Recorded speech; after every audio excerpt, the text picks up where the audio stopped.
All right, class, welcome. Today, we are diving deep into the microscopic world of cellular damage. We're going to be talking about these little villains called free radicals and their very powerful accomplice, ionizing radiation.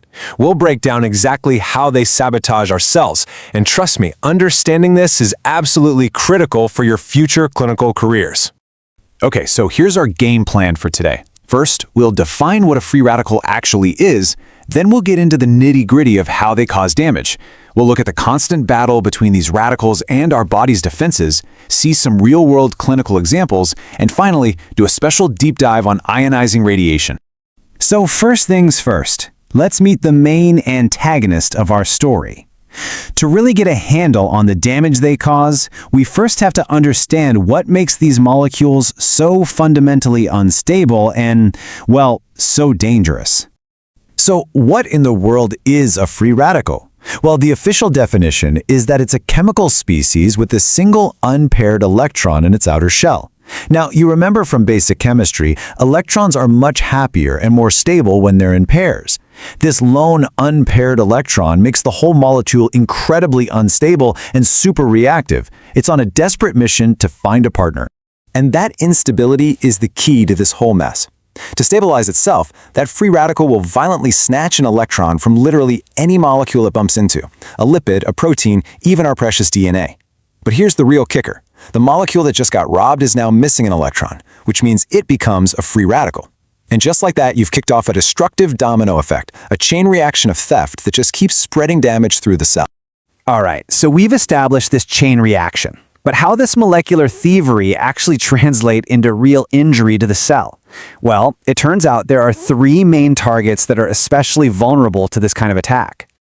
And the damage is pretty widespread. It's a full-on assault. Free radicals go after the cell's protective barrier, the lipids that make up its membrane. They attack the cell's machinery, all the proteins and enzymes that do the work.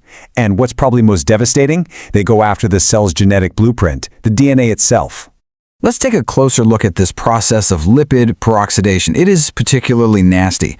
When a free radical hits a lipid in the cell membrane, that lipid becomes a radical itself. What does it do? It attacks its neighbor, and so on, spreading the damage down the line. It's kind of like setting a fire that spreads along the cell's outer wall.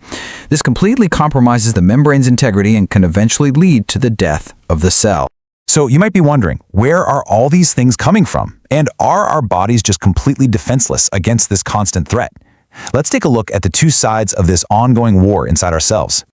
You see, our cells live in this constant state of balance, this tug of war. On one side, you have things that create free radicals, stuff like radiation, the metabolism of certain drugs, inflammation, even our own immune cells produce them to kill bacteria. But on the other side, our body has a really sophisticated defense system. This includes specific enzymes that hunt them down, antioxidants from our diet like vitamins A, C, and E, and even proteins that lock up metals so they can't create more radicals. Now, these enzymes, think of them as the cell's elite special forces. They are incredibly efficient scavengers. For example, you've got superoxide dismutase, or SOD. It takes a nasty superoxide radical and converts it into hydrogen peroxide. Now, hydrogen peroxide isn't great either, so then catalase, or glutathione peroxide, jumps in and immediately neutralizes it into harmless water. It's a beautiful, coordinated, two-step defense system. But what happens when this delicate balance tips? What happens when the bad guys win, when the production of free radicals just completely overwhelms the body's defenses? Well, that's when we get what's called oxidative stress, and that leads to clinically significant disease. This table is so important, so pay close attention. Let's look at acetaminophen overdose, something you will definitely see in the clinic. A toxic metabolite from the drug actually depletes our body's stores of glutathione, a key part of our defense system. Without that defense, the liver cells are just overwhelmed by oxidative stress, and that leads to massive cell death, necrosis. You see a similar thing with carbon tetrachloride, an old industrial solvent. The liver's P450 system turns it into a super toxic CCl3 radical, which directly causes fatty liver and necrosis. These are perfect examples of how this fundamental biochemistry causes real-world diseases. Okay, now let's zoom in on one of the most powerful instigators of free radicals, something that has huge implications in both disease and in medicine: ionizing radiation. Radiation's ability to cause damage is so potent because it's not just a one-trick pony. It uses two distinct mechanisms to attack our cells. You can think of it as a direct hit and then a more indirect collateral damage kind of attack. Okay, so this is a crucial point. The radiation can be the bullet itself. The energy can physically smash into our DNA and cause a double-strand break, which is often a death sentence for a cell. Or, and this is actually the main way it causes damage, it can hit a water molecule. Since our cells are about 70% water, this happens a lot. When radiation hits water, it creates a swarm of hydroxyl radicals, the most reactive and dangerous free radical of them all, which then go on to carry out the attack. It turns the cell's own water against it. So when exposure is high, like in radiation therapy or a nuclear accident, the effects on the whole body can be incredibly severe. You can get everything from local inflammation and long-term scarring, called fibrosis, to a much higher risk of developing cancer down the line, like leukemia. And at really high doses, you get acute radiation syndrome, which is just a devastating multi-system illness with nausea, vomiting, and hair loss. So which of our cells are the most vulnerable? Well, it all comes down to one simple thing. How fast are those cells dividing? Think about it.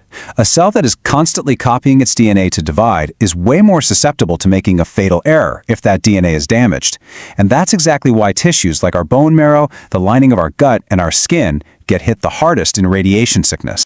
And this brings us to a really important clinical paradox. If radiation causes cancer and it preferentially kills our most rapidly dividing healthy cells, then why on earth are we using it to treat cancer? It seems completely backwards, right? Well, here is the absolutely brilliant answer. We turn radiation's destructive power into a therapeutic weapon by exploiting the cancer cell's own weaknesses.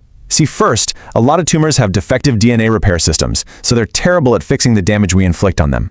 And second, their frantic, chaotic rate of division means they don't have time to pause and fix the damage before they try to replicate again. So they try to divide with broken DNA, which triggers cellular suicide, or apoptosis. We essentially leverage their own chaotic nature against them. It's beautiful.